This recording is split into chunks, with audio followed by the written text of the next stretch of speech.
Thanks to everyone for being here today. Welcome to the annual Staff Sustainability Luncheon. My name is Billy O'Leary, and I'm one of the 3 Staff Council representatives for the College of Liberal Arts and Chair of Sustainability Committee. Staff Council collaborates with the Office of Sustainability to plan this luncheon every year. And this year, we are honored to have Dr. Richard Reddick here to discuss the timely topic of diversity in higher education. I'd like to mention a couple of things that Staff Council has been working on in relation to this topic over the last year. For instance, my committee, Sustainability Committee, has created a subcommittee to focus on social and environmental justice, which disproportionately affects Black and Indigenous and people of color. The Diversity and Inclusion Committee of Staff Council has also started working on a hiring toolkit designed to increase diversity among staff. As well, Staff Council and Faculty Council are participating in the Task Force on Campus Diversity and Commemoration on projects honoring human sweat and the precursors, or the first Black students admitted to UT. Quick note about the webinar today and how it's set up. We have the Q&A is where you're gonna enter questions that you want to be answered by the panelists. Chat is to chat among yourselves, make comments, etc. I'll be monitoring the chat, so any questions that inadvertently wind up there, I'll pass over to the Q&A. I'll also be dropping links into the chat for things that we are talking about during the webinar. I can repost any, so if you're not finding a particular link, just drop a note in the chat and I will try to post that link for you. Couple of quick announcements for upcoming Staff Council events. We have the strategic plan and strategic conversation. That's Wednesday, May 5th from 2 to 3 p.m. There's a Waller Creek cleanup Friday, May 7th from 9 a.m. to 11 a.m. It's a great opportunity to get out and meet staff, be outside, weather's supposed to be nice, and it'll be the most fun you've ever had picking garbage up out of a creek. And then the May general meeting for Staff Council, President Hartzell will be in attendance, and that is Thursday, May 20th from 2 to 3:30. I would also like to extend some thanks to the Office of Students with Disabilities for providing our interpreters, Rachel and Barbie, today. And now I'm going to pass it over to Jim Walker, Director of Sustainability for UT. Thank you very much, Billy. Before we get into our program here, I would like to do the UT Austin land acknowledgement. We would like to acknowledge that we are meeting on the indigenous lands of Turtle Island, the ancestral name for what is now called North America.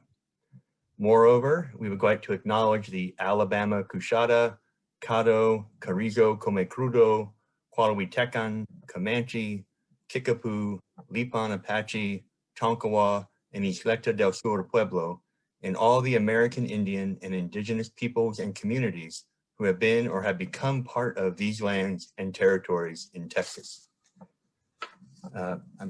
We're really glad that we have gotten, the university's gotten to that kind of point, and as a flagship university, very important role there. Billy mentioned this has been an ongoing partnership between Staff Council and the Office of Sustainability for several years.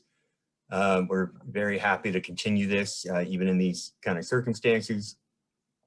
What I'm going to do, what we typically do here is kind of recap the last year of sustainability on campus, what kind of successes we have, what kind of challenges we're still wrestling with. But this year, before I introduce Dr. Reddick, I want to go through the sustainability plan update. And we're in a 5-year update pattern right now. And I'm going to go through this. As always, I think I have way too many slides, but we'll go through this pretty quick. So at first, I'll do a little bit of progress on where we've come over the last 5 years, the new ideas that are shaping the framework for this plan update, and then I'll introduce Dr. Reddick, then we'll have Q&A, and Billy lined out how we do the Q&A. So next. So the Sustainability Master Plan, which was the first one we had done at UT Austin in 2016, has 6 primary areas. Next. And It's worth noting that we did not hire an outside consultant. This was completely an in-house staff-driven effort. We did a lot of outreach across students and faculty as well, went to, I think, 60+ department meetings. This was reviewed through the President's Sustainability Steering Committee, which was founded in 2007 and still meets on a regular basis, and the Campus Master Plan Committee, and then had the presidential approval back in 2016. Next. And it's very similar to the approach we're taking this year as well. So the first section, leadership, executive commitment. You really, if we're going to do this kind of thing in sustainability, it's a lot of the actual day-to-day work is done by all of us, all staff, but the executive level really has to be bought in and kept in throughout, just so our efforts pay off. Next. One of our sections that we focused on, as we got into this, we focused on how people's experience on a daily basis is on campus, because we all do it differently, right? An undergraduate experiences campus differently than staff or differently than faculty. We had a lot of different programs in here. I'm only going to focus on one. Next. And all this whole slide deck's available on our website. So within this, when we focused on staff, we talked about the workplace, wanting to bring some sustainability literacy programs to staff. We already have some of those for students, but we wanted to expand that and get the staff well. We didn't get very far on that. We like to be honest about progress we didn't make, as well as stuff we did get done. And I think Staff Council has been amazingly consistent with the Sustainability Committee and keeping that going. We're very kind of proud of that. And we want to kind of keep growing into more professional development opportunities, trainings, certifications that might be particularly useful to certain staff. Next. Opportunity and affordability was where we talked about some systems of equity that everybody, regardless of why you were on campus, everybody dealt with on a daily basis. So I'm going to go through some of these next. Wellness, and this is 5 years ago. So we had the wellness committee. There was a wellness plan that was emerging, or livelihood. I'm sorry, livelihood. 5 years ago, it was a little bit touchy to actually talk about what our minimum wage levels were. That's become a more urgent and necessary conversation. We recognize that everybody's livelihood is a balance, and we want to continue, even though we didn't make a whole lot of progress the last 5 years, we really want to keep that up. Next. There's wellness. The wellness network continues to grow. I think Dell Medical School 5 years ago was new and expanding. So we're excited to see what could continue to happen there. The screen sharing stopped, so I'm not sure what happened to Brianna. Okay. Some of the other areas that we're in are that section. Oh, there's next one. Mobility. We recognize that everybody, no matter how far away or how close you live, your commute, whether you walk, you bike, or you drive a car, that's a daily issue. And there's a lot that the university can do in that realm. Next. In food systems on campus. We are one of the largest single food providers in the Austin area. So how we work on food is a pretty important thing, and it's only really gotten more of interest. Next. Teaching and research was our fourth section in this plan, and we have to focus on that, of course, educational mission. And there's a whole nother hour of presentation that we could focus on there. Next, but we're not going to. Conservation, this is where what we mostly think of as the environmental work within sustainability is all kind of centered in here. And this is where a lot of staff effort, especially in the operations and the CFO side of the house, where that work is done every day. And every individual that we interact with in every one of these areas is committed to stewardship and doing better, increasing the kind of equity angle in their work. And it's really interesting to see how these things are overlapping. Next. And partnerships is where we really look at how do we collaborate, right? We are all in our own units. We have silos. We make jokes about being silos. We try to work across silos. The pandemic has highlighted a lot of the necessity and the difficulty of partnerships. both internally and then with external partners. I'm excited about President Hartzell's interest in city collaborations in particular. Next. And just because this is a critical issue, we have done quite a bit of work in greenhouse gas emissions planning over the last year. And this was really kicked off by Faculty Council and President Benves. Next. And the pandemic really interrupted this work, but this is all continuing. So we do track our greenhouse gas footprint. It is fairly dramatic. The power plant does get a lot of credit for keeping their emissions fairly level despite a lot of campus growth, but there's a lot of opportunity to do greenhouse gas reductions on this campus. And I think you'll see more and more conversation about that. Next. And this is just looking at what our energy demand is like, looking out the next 30 years. Main campus and Pickle, we look at both. Next. And then when we forecast what our emissions are from that energy consumption, that's a big thing to undertake right there. And it will challenge the identity of the university, but it is a necessary conversation, we believe, and it's overdue on campus. Next.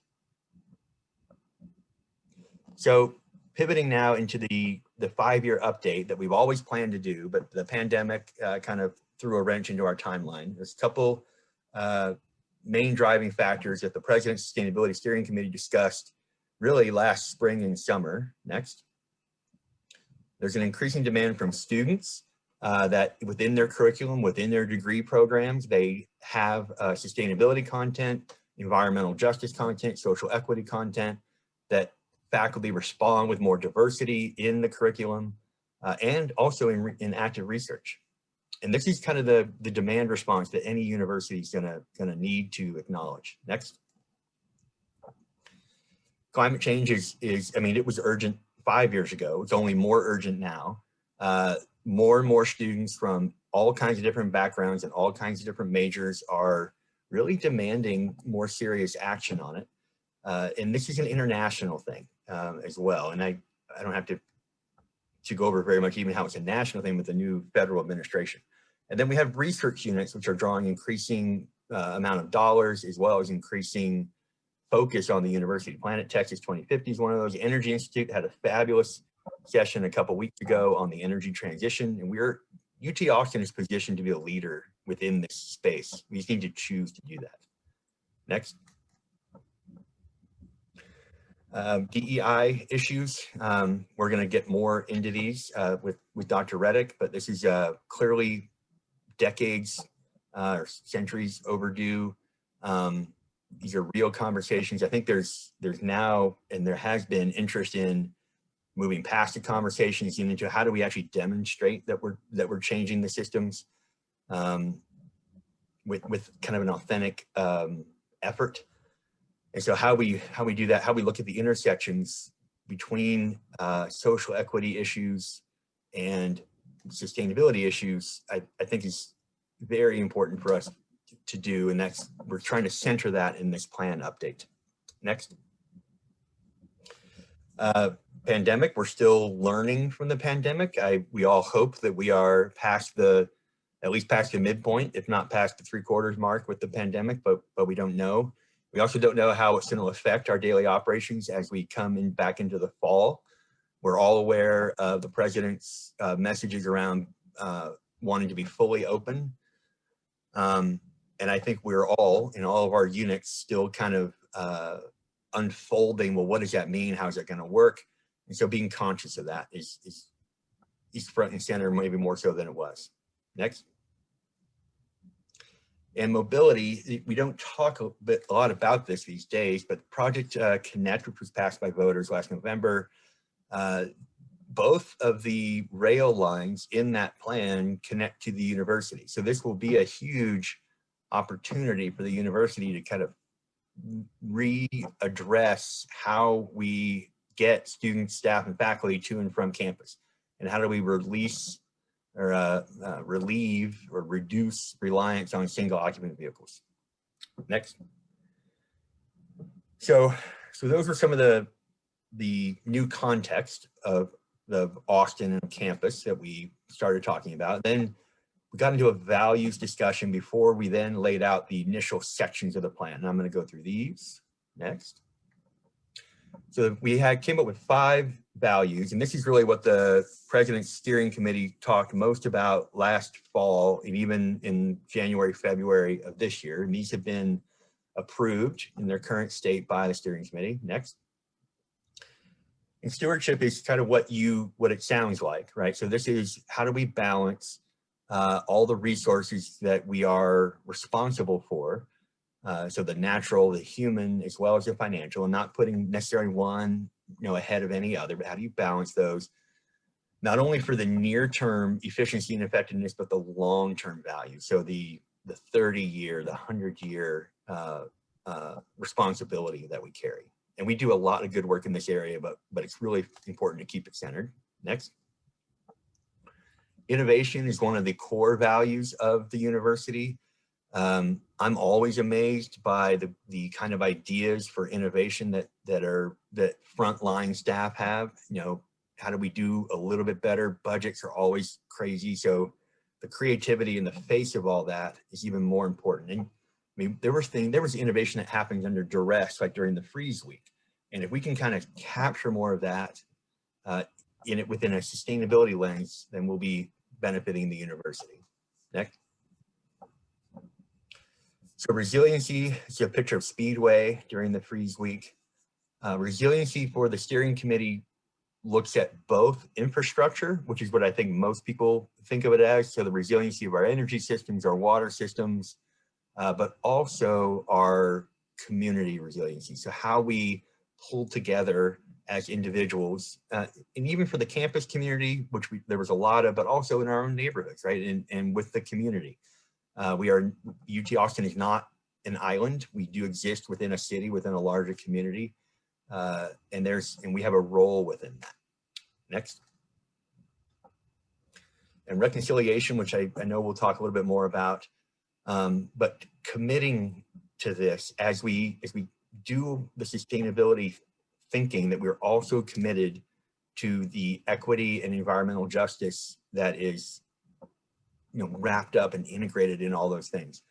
And this includes, as a foundational element, owning our past and recognizing what we've been a party of or responsible for indirectly or directly, and then kind of owning that going forward. So this is a fascinating one. The committee had, I think, the most discussion on this particular value of the 5. Next. And then shared responsibility. And so this is sustainability, the institution, we could pass a sustainability plan at the executive level and feel good about ourselves. But unless we recognize that, it takes individual commitment as well as departments and units kind of figuring out how they can kind of share responsibility, that's what makes it actually work, or what actually instigates any kind of change. So embracing upfront that shared responsibility, and that no one has to do it alone, right? It's not just our office, it's not just any other unit, that we all have a role in it. That's pretty important, especially when you're doing creek cleanups and you want to weigh the amount of stuff you're taking out, like Billy is. Next. So the sections for the update we have 4 of them right now. And I'm going to go through kind of the key goal for each of these. There's a lot more work to be done on the actual strategies and actions within these sections, and that's what's going to happen over the spring and the summer. So next. Planning and engagement is kind of the main one I'm excited about on a level. So we're going to go ahead and embrace the silos of the university, recognizing that different units have different priorities, they have different budgets, they have more or less flexibility, and that's how things actually get done. So we're hoping that every major unit, this is at an AVP level or a dean level, has their own sustainability plan. So how do they define it, and what does it mean to their particular business functions, their academic disciplines? And we think those will actually be very fun and engaging conversations. Next. Academics, so particular to the academic units, what does sustainability and environmental justice mean within their degrees? And how would they respond to the student demand for more of that content? And I know Dr. Reddick has done a lot of community-based learning and curriculum. And that's another thing that is a way of educating and connecting students to what sustainability and environmental justice means on a visceral level, which is the way education is kind of moving forward. So this is kind of an interesting area as well. Next. And that every graduate would have some of that content. So within operations, and again, I think this, and I can't see who all is here, but I think a lot of us are probably in the operations, some operations area. STARS, we can get more into STARS later, but it's kind of a nice benchmarking tool for major universities. A lot of our peer institutions use it, but there are ways to look at each one of these operational areas and think of what would it mean to be best in class within that area. And this is also another way to engage students maybe more directly. Next. And then emissions is a fourth goal. And this is touched on it a couple times here, but I think this is kind of a growing area where a place with the identity of UT Austin needs to start having some kind of active conversation, and that the absence of that conversation is becoming more noticeable than whatever action we might end up agreeing to take. This will be a tough conversation. I think there's a lot of different ways to look at it. There's a lot of different topics in it. But with the kind of technology that's emerging, the kind of financial tools that are emerging, the research opportunities that are there, this is worth a serious conversation. And just as a note here, our campus operations total about 250,000 metric tons a year. In 2033, if you don't know, is the 150th anniversary of UT Austin. Next. So I'm about to wrap up here and introduce Dr. Reddick. So the next steps, through the next spring, and again, the pandemic and the freeze kind of interrupted our idealized timeline, but we're gonna keep working on the kind of goals and strategies within those 4 sections of the plan. We'll be reaching out to subject matter experts on campus for not only what are they already doing, because we're certainly not aware of every great thing happening on campus, but where do they want to go? What would be the stretch? Budgets are tight, they're always tight. So, what kind of resources are needed? Start to evaluate those against the values that we just described, and maybe calibrate goals and strategies differently depending on whether they're modeling the values or not. Then over the summer, we'll start to get out and start to get more feedback. We'll do a lot of refinement and come back in the fall with a lot more direct engagement. And hopefully this will dovetail with the President's strategic planning initiative that Billy mentioned at the beginning. And I encourage everybody who can to attend those sessions, however many there are, and to weigh in. It's really important to put your voice into those kind of efforts. Okay, next slide. And I will now get myself out of the way. So Dr. Reddick is in the College of Education, Associate Dean for Equity, Community Engagement, and Outreach. He still actively teaches, I believe, and he's been doing this work for much longer than the current spotlight has been on it. He joined the President's Sustainability Steering Committee last year and immediately kind of brought forward great focus on things that were a little touchy for some of the other committee members, but they were some of the best conversations that committee's had in the last couple of years. So I'm excited to work with him, and I'm excited that he's here today, and I will hand it over to him, and then we'll get into some Q&A with the folks who are here. So let me hand it over to Dr. Reddick. Thank you, Jim, for that introduction, and thank you for convening this group. It's really great to be here. I see Andrea is making the point that I see a lot of familiar faces and friends in the crowd, so I'm glad you all made it here on a Friday, make an old guy feel good. So I just wanted to start by saying thank you for inviting me to speak at the luncheon. I hope everybody's well nourished and has had appropriate time away to sort of, be replenished a little bit on a Friday afternoon. Hey, Gypsy.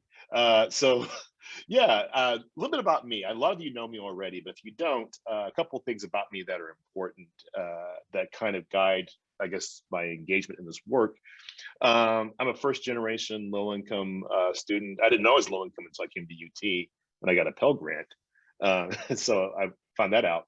But I'm from Austin. I'm actually from Southeast Austin. I was educated in East Austin. So if you know Dove Springs, 78744, and if you know the Johnston Terrace, Go Valley neighborhood. That's where I went to school, right in front of the old tank farm, which you might remember until Susanna Alamanza and Poder got rid of that. I actually come from the field of student affairs, and many of you might know that, but my first forays in higher education were as a staff member in the residence life area, working at Cal Poly San Luis Obispo, Emory University, and MIT. So I do come from the staff element. I still, I think, have a lot of things in common with staffers, and the faculty thing is new to me, I guess. My mom's an immigrant from Jamaica, so that's another part of my identity that I can relate to with a lot of our students who are navigating the American experience through the eyes of a parent who's not raised here or born here. And of course, I am a spouse and a dad to two Black children, which obviously is impacted and greatly made me think about the last year and 2 years, actually. Just raising children in this environment is very challenging. Brianna, next slide. So I want to talk a little bit about trends in diversity, equity, and inclusion in higher education, which might be helpful to talk about. I mean, you talk a lot about what's happening on campus, but I'm sure many of you do this, but if you don't, I really recommend that you subscribe to the Chronicle of Higher Education and Inside Higher Education email blasts. They send you an email every day, kind of giving you the top line information about what's happening in the field of higher education. And a lot of times you'll know it already because it's happening in the national news, but sometimes there's interesting information that's out there that is what's happening on the East Coast, West Coast, or what's happening theoretically and conceptually, and not just faculty affairs, but also things that impact staff and administration as well. One resource I really recommend, especially in this last year, is the National Student Clearinghouse. And they've been tracking the impact of the pandemic on enrollments, particularly the impact on across the sectors of higher education. So four-year universities, community colleges, for-profits. And there's very interesting data happening there. So I want to talk a little bit about that. So there's an overall decline in associates and bachelor's enrollments across the country. And you might know that UT is kind of an outlier because we actually are seeing an increase in applications and enrollment. We're unusual. There's also an increase nationally in master's and doctoral programs. That's not surprising. That generally happens in times of economic distress, that you see more people going to get a master's or a doctorate, presuming that that's going to help them get employment. This is very interesting. The 18 to 20-year-old cohort is actually declining in enrollments, particularly in community colleges. And those of you who are in the higher ed space know that community colleges are the gateway to higher education. It's where we see the most action, but also the most volatility, right? So obviously the pandemic and the economic crisis has impacted that sector quite a bit. Online institutions have increased enrollments outpaced the pre-pandemic levels. That's probably not surprising, right? Because if you think about how we are all adapting to being in an online environment, if you've been doing this for some time, you probably have an advantage. So that's an important thing to understand and know. And quite frankly, a lot of times we didn't think about online institutions as being quote unquote competitors, but they actually are. A lot of our students who are considering four-year degrees at a University of Texas or a Texas State or Houston-Tillotson may also be looking at online institutions as well. Native American students are experiencing the greatest decline, 13% decline in 2021. That's troubling, especially at UT, where we already have a very small percentage of Native American students. This is a national trend. The decline is smallest among Asian students. A little caveat to that, because the aggregation of Asian Americans is so widespread, that probably masks some disparities happening in that subpopulation. So there are groups like Samoan Americans, Hmong Americans who tend to do far worse than some groups like Chinese Americans and Korean Americans. So we're talking about the entire panoply of Asian American identities. There's probably interesting data subdivided when you look at those when they're broken out by ethnicities. It's interesting because the white, Black, and Latinx student populations are declining by roughly equal levels, about 8%, between 8 and 7%, which is interesting. So these are things to be knowledgeable about what's happening in the sector of higher education. So again, University of Texas is in a very interesting space because we actually are seeing increases, and we're seeing increases, and I don't have data to support this at this point, but I'm presupposing things like us having a moratorium on the SAT, ACT, and GRE is probably doing something with this. So anyway, that's what's happening generally that you may not have been aware of, or you might be tracking in some way. Next slide, please. So obviously, and this was something that Jim alluded to earlier, we're in a period of great reflection on issues of racial justice and trauma. But I want to track it back from before 2020, because I think people are saying 2020 was the year. But if you think about this, and obviously it goes back even further, but I can actually chart what's happened in the last year or so to something that started probably in about 2003. And that is when Ruth Simmons, who's now the president of Prairie View A&M University, initiated the Brown Committee on Slavery and Justice. And that was the first time that I can recall that an institution had a moment of reflection on its origins and its involvement in slavery. And so when President Simmons did this work, that spurred the entire Ivy League to start doing the same kinds of work. And of course, it started going out to other institutions. So you think about places like Georgetown and UVA and other institutions that have had the similar kinds of engagements. Those of you who are my former students know this book, but a book that's really worth reading is Craig Stephen Wilder's Ebony and Ivy.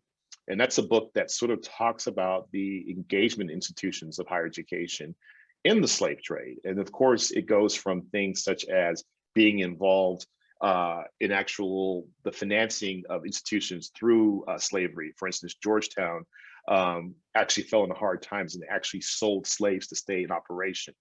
Institutions like Harvard were built with slave labor, right? Those kinds of things are unearthed. And also the use of Black bodies and Black people in things like experiments. These are all encountered in Wilder's book, which is a very, very interesting book to read.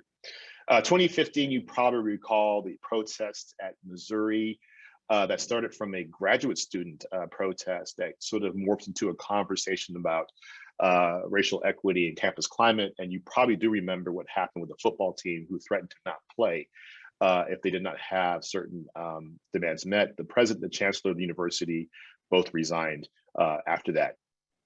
Also, something I noticed about the same time was the Black at insert institution here movement. So Black at Harvard, Black at Michigan, Black at UCLA. I was at SMU a few years ago giving a talk, and there's a Black at SMU organization where students were using social media to talk about campus climate concerns, ranging from representation, how diverse is our campus, who's on our campus, to curriculum, to issues of microaggressions and so on and so forth.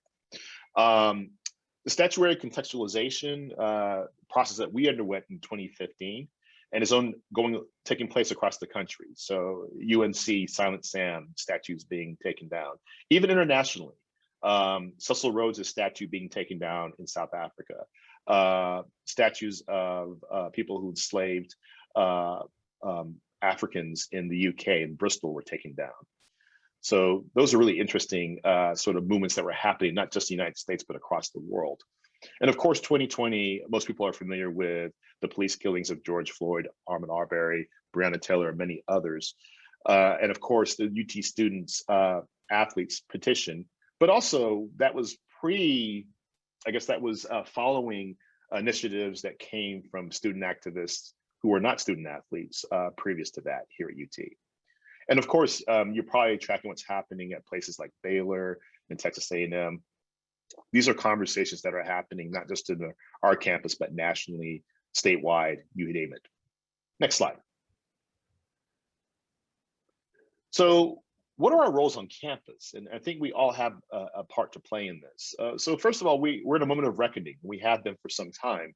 We're in a community, a state, a national context with a history of racism and exclusion, right? And some of us did not know the history, or some of us know parts of the history, but it's important to know how this is sort of overlapped. So when you look at the history of the University of Texas, you're seeing a reflection of the history of the city of Austin, of the state of Texas, and the United States overall. So they all work in sort of unison. So we have to work in venues to enhance campus climate, curricular inclusion, and quality of life. And I'm really glad that Jim had mentioned the work that we've been doing, the PSSC, because that's really where a lot of this work is starting, and other spaces too. So of course, you all know Dr. Ted Gordon and his staff in the Vice Provost Diversity. There's now a mechanism in place to work with that, right? And of course, I don't want to exclude the Division of Diversity and Community Engagement. Dr. Latoya Smith, whom many of you know as well, is now in that role, and they are also working on a number of initiatives. The diversity officers in the CSUs, I think only a handful of CSUs do not have a diversity officer, and most of us we don't have a consistent sort of pattern of what we're doing. Some folks are in the associate dean role, like I am. Some people are assistant deans. Some people have director roles. So it's all different, and we all have different remits. Some of us have work in retention, hiring, and searches, and some of us have work with student-facing issues. But most CSUs have somebody in place who works on these issues. Of course, the equity councils that work with the provost office, CREED, which is what I co-chair, the Council for Racial and Ethnic Equity and Diversity, the Gender Equity Council, the LGBTQ queer faculty staff group, and I forget what AEI, I think it's Access. I don't know what AEI stands for, but that's the group. And there's upcoming work on a disability council. I've talked to some folks who've been involved in the formation of that. And the little image you see on the left is the actual strategic plan for faculty diversity, equity, and inclusivity, which was just moved to improve status by President Hartzell. And so you may have seen that email from Ted Gordon maybe a few weeks ago announcing that, which is really exciting because now we actually have a blueprint to follow when it comes to issues of faculty diversity. Next slide, please. So we talk about our values of reconciliation, resiliency, and shared responsibility. I think it starts with the knowledge and acknowledgement of UT's action or inaction that has resulted in systemic inequities. And as I said, much of this information is hidden or unknown. So certainly for me, I'm an Austin resident. I went to high school here, and I went to school in East Austin. And I had very little contact with the University of Texas. I mean, I knew it existed from athletic endeavors, but I didn't know much about it. I regret to say that my first two campus visits were not to UT. They were to St. Edward's and Texas A&M University before I visited UT. And that's changed over the years. So many things have happened with neighborhood Longhorns and our outreach efforts, so that has to be acknowledged. But we have to also start talking about the University of Texas. I see Uncle Azar, as the University of Texas as being a community university. And our partnership is important with institutions like ACC and Houston-Tilson University, which is Austin's first university. And I've been really happy to be in conversations with people about that. The picture you see there is a picture of the Blacklands neighborhood. And if you don't know what happened in the 1970s and 80s and even 90s with the Blacklands community and the expansion of the university, it's a really important story to understand and why there is sort of this lingering distrust of the university in some spaces because of eminent domain and how the university acquired those properties. I think also we should talk about educating the community about resistance and resilience demonstrated by historically marginalized communities in Austin and the region. I mentioned Susana Alamanza and Puder, and they were incredibly important in my experience because they got rid of that tank farm that was right in front of my high school, and a number of other things in Austin that were happening as far as environmental justice. So it's not just a story of the university, you know, doing things, the state doing things, or the city doing things, but it's also a story of how community leaders came together and resisted and actually in some places overcame those challenges. And I think going forward is charting a future as equal partners, you know, working in partnership. So the universities, and it's not just University of Texas, but universities generally tend to have sort of the big elbows kind of thing where they just kind of walk into spaces. And I know the work I do in the community, I'm often reminded that, you know, you're the first person from UT we've seen in this space. And I'm sure many of you had the same experience, right? And so you're often in spaces where you're representing the University of Texas, either because you work here or you're actually there on official business, and building trust, building a sense of community and allegiance, and also listening, right? And not saying the university is coming, to do things to the community, but the university is working with the community, and we are of the community. So many of you I know on this call have lived here for decades, or you're from Austin. So this is your community as well. You don't surrender that when you become a UT staff member. Next slide. So ongoing efforts, definitely bookmark the diversity, equity, and inclusion plans, which emanates from the email that President Hartzell sent out in June about the commitments that were made. And he made a number of commitments to raise funding, to establish certain things. I've listed 2 things of importance in particular, and there's actually like a progress bar there. So you can go there and see how much work has been done in these spaces or where we're at in those particular projects. So one of the things that you'll see and know about is the Precursors Monument on the East Mall. So the East Mall, as you know, is the part of campus that faces East Austin. Certainly most of us who are part of the community first approach the university from the east side. And so it seems appropriate to actually have a monument there. And I know Dr. Gordon and others are working with the Precursors about that monument, what it will be. Also, you probably know the picture on the left-hand side is a picture of him and Marion Sweat. He was the plaintiff in the Sweat versus Painter case. He was the African-American gentleman who was enrolled at UT. And you will see there's a statue that will be erected near the entrance of Painter Hall in the next, I think very soon, actually. If you look at the progress bar, I think it's in process to commemorate that. There's actually Heman Sweat Courthouse here in Austin. You probably know that, on 11th Street. But having an actual campus memorial to Heman Sweat seems appropriate. Next slide.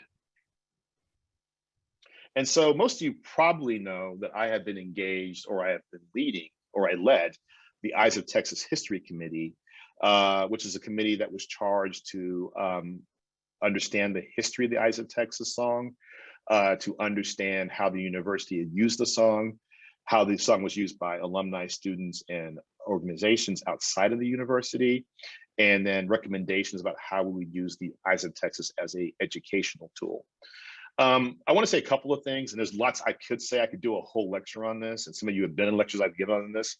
That's not really the point of what I'm doing today, but I do want to say that the process was a process of integrity. I take incredible pride in the fact that 25 members of our community, staff members, faculty members, alums, current students, worked diligently for 5 months on this report, using the university archives from the Briscoe Center and other spaces. So what you read in the report, and sadly I've heard some people suggest that the report had some kind of imprimatur from leadership to have a certain outcome. I think that means that people haven't read the report, because the report has quite critical observations of the process. So please know that in this particular, the 16th month of 2020, as I call it, it's been a very busy time for all of us. So I don't think people are compelled to read the report right now, but hopefully there will be time for people to reflect on the report. But if you can't do that right now, some things I think that are helpful, the videos that are on display at eyesoftexas.utexas.edu, which feature myself and many other members of the committee, as well as some experts that we consulted with, just to hear what they're talking about. If you want to read the first 8 pages and the last, I guess, 2 or 3 pages, you can get a sense of what the overview of the work was, but that's not sufficient, right?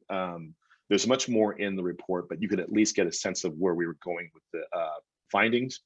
The University Lecture Series is something done through the undergraduate studies, the college. I'm just tongue-tied today. But there's actually a video, and I spent like about an hour talking about those issues. You can check that out. Also, if you know Professor Jeremy Surrey, he has a podcast called This is Democracy.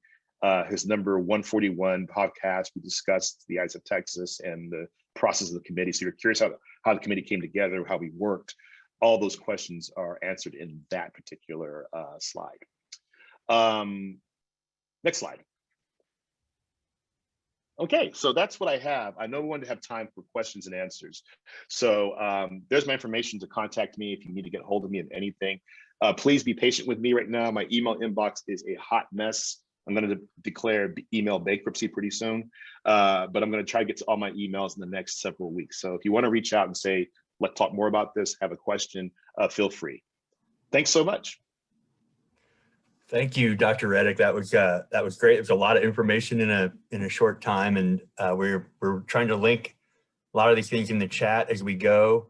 I'm going to hit a couple of questions here that have shown up, and then there's one that I'm going to kick back to you here in a second from Rhonda Cox in the chat in the Q&A window.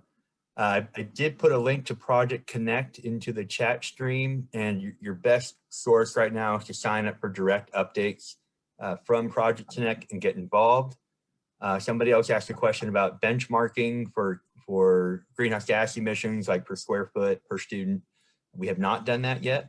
There are some great tools out there. ASHE.org is one to go look at. They have a great tool for benchmarking us to other peer institutions. The steering committee did not discuss finance options and recommendations for UTIMCO, which is the University of Texas Investment Management Company. They are a UT system level entity, and there's a whole nother conversation about UTIMCO and UT lands and royalties from oil and gas, which is a worthy discussion, but the committee is not going to, I think, get deep into that because it's out of their scope of ability to influence, really. And then there are these other two questions, and Dr. Reddick, your thoughts on these. I'll take a stab at one here. So questions about adding more diversity-focused curriculum at UT, encouraging departments to include curriculum in their programs. I know that there are students who are pushing for instance, environmental science students in the Jackson School pushing for more environmental justice content within their coursework already, and getting some success in that. So I think there's an upward push on that. But what, Dr. Reddick, are you seeing either from faculty or students in diversity in curriculum? It's a great question. And I can certainly, we all have our own sort of academic communities we operate in. One thing that's been really great is that a number of scholars in my field, and I've seen other fields too, have really taken upon themselves to decolonize curricula by producing these syllabi, right? So they're posted online on social media, and people will put together syllabi of readings, of authors, just to give people more exposure to the vast majority. Because one of the things that's a challenge, in a space with academic freedom, how do you encourage folks to stay up to speed? And a lot of us have this situation where we create a syllabus the year we graduate from graduate school and we teach our first class and we just keep it going, right?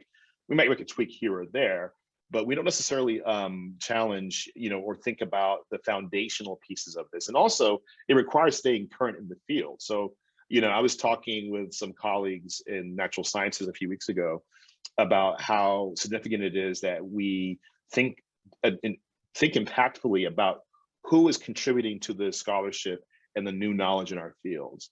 The point of us going to conferences is not just to hang out and have a good time, but actually to find out who are the emerging voices. Are we using things like guest lecturers, the College of Education? I see Sonia's on the call. We have a Dean Distinguished Lecture series, and we are intentionally looking for emerging scholars who are bringing those perspectives on equity and inclusion into the field of education. And it's really important that students are pushing this agenda, but we should not be reacting to it. We should be actually in the mix. Something I've been doing in my classes most recently is putting the pictures up of the readings, of the authors of the readings that we have, so people can see you're actually reading Michael Omi and How We're Not's work. That's an Asian American and a white man. Or you're reading the work of Deborah Meyerson, or you're reading the work of Kimberly Griffin, a Black woman. So a lot of times students don't even know they're reading people who are immersed in these spaces. And secondly, they don't know that some people who are reading, like Joe Fagan, who are critically analyzing and critiquing systems of power and oppression, are white people, right? So I think it's important to make sure our students are included in that. And also to give students the ability and flexibility in curricula to respond. if they feel there's something not missing. It doesn't absolve faculty of not doing that work, but a lot of times I've heard students say, well, you know, I want to talk more about issues of access and inclusion from a disability lens. So I want to provide opportunities for that. So I hope that answers the question, but ultimately I think it's a challenge for all of us, and none of us should be content and say, hey, my syllabus is great. It's like, it's always a process of thinking about who am I not including? What new ideas are out there that I haven't included or brought to the forefront? Actually, I think it addresses it, but I would also add that one of the things that the steering committee is most excited about with the planning and engagement approach is that college by college, you'll be able to engage students within that college with those faculty to figure out, well, what does the diversity focus in our curriculum mean? You know, we're in this college and we have 4 degree programs, and it means a little bit something different, but you can really, I think that'll be really an effective way to engage more people and have more targeted adjustments or targeted approaches within the colleges, and then kind of add that up across the whole university. I want to be mindful of our everybody's lunch hour, and if we don't get to your question during our time, then we'll send out an email or something. And then Rhonda Cox, Rich asked, have you considered having a DEI council to get everyone who's working in their silos to kind of reinforce each other's efforts? And I think there is, but I'm not totally clear on how it works. You know, Ron, that's a great question. I think about one of the things I've always said with the University of Texas is we need a vice president of logistics, right? Because we have so many initiatives happening, and we're often, to your point, working in sort of relative isolation because we're in a unit. And then we find out that somebody across campus is doing something very similar, and the communities would be really vital. I think that's often happening informally. And I'm, you know, when you said that, Jim, I'm thinking like, what is that space that that would be that convening space? And I think about things like CREED. So for instance, CREED has reps from every CSU. We have staff reps, we have graduate student reps. So a lot of times those convenings are spaces where we are hearing and we're communicating things about what's happening centrally on these issues. The Coalition Diversity Officers, we meet monthly. We're meeting today, as a matter of fact. And that's another place where we are able to talk about that. But I also can see how that would not necessarily bring in auxiliary units and other spaces. But I'm just going to put it out there.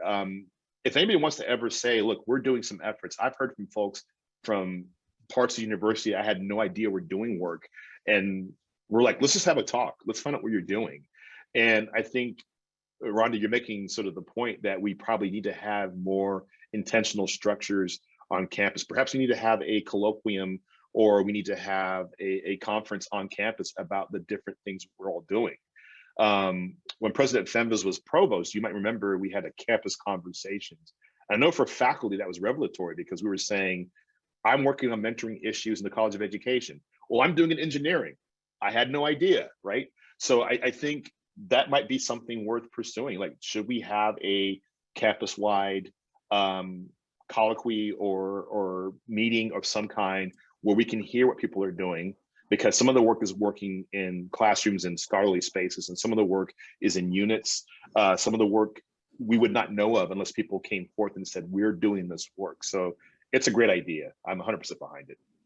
You know, I'll add another thing to that.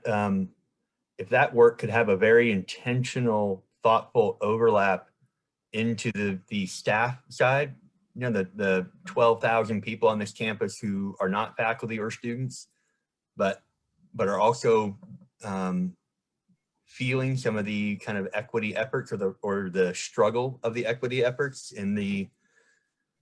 And then Binta Brown and FAS is kind of got something going there, but I think a lot more kind of direct overlap so that there's mutual benefit between, well, okay, how do we do this within our facility services organization? Exactly. You know, 800 people who are our frontline staff, and when we're talking about the other issues that are on that side that might be invisible in a purely academic conversation. But I think that would be huge. I know staff council is probably interested in that direction. Yeah, I see Rainbow's comment. And I think, Jim, you know, I think staff also brings important dimensionality about being embedded in the communities. Not everybody, but a lot of people have been here for quite some time. So that sort of synergy and connection. And frankly, I was in Jester a little while ago. Dean Martinez, when we had the ice storm, said, we should really go and work with our staff who work in Jester, who are feeding the students, and give them a spell. And so we showed up, and I got to work the food line. It's been a long time, but I found my rhythm slinging burgers. But talking to the staff there, they were really, first of all, they were like floored, like, you're faculty, you're helping us? I'm like, yeah, of course, the assumptions that we've been working in ivory towers all our lives. Like, hello, I sat groceries at Bergstrom Air Force Base for years. And then secondly, just the fact that we need to have better connection, and our students connect with whomever's in front of them. So a lot of times the idea that, oh, they're looking for a faculty mentor. Most students aren't looking to your title. They're like, you care about me, you support me. And I want to give a shout out for the work that you all do, because I know as a former staff member, the frontline work you do. You walk into an office and you give a student assistance, or you give them just respect. You're doing the work we need to be doing across campus. And a lot of times you're correcting the messes that other folks have made. So I want to show appreciation for that. And I think to Rhonda's point, we should be thinking about ways to be much more integrated in the work that we do. Well, that's a fabulous spot to kind of to end this luncheon for this for 2021 Earth Month. Thank you, Dr. Reddick, again for being here. Thank you to Elizabeth and Alex, who's doing he's the master host behind all the technology here, which has gone really well. Thank you to Billy for running the Sustainability Committee, Jill and Brianna also back there. And thank you to Rachel and Barbie for the ASL services. And thank you all for attending. We had well over 100 people at the height of our attendance, which is a fabulous turnout. I hope everybody has a great day and a great weekend. Thank you for coming. Take care, everybody. Relax, do something special for yourself this weekend. We've all earned it. Great advice.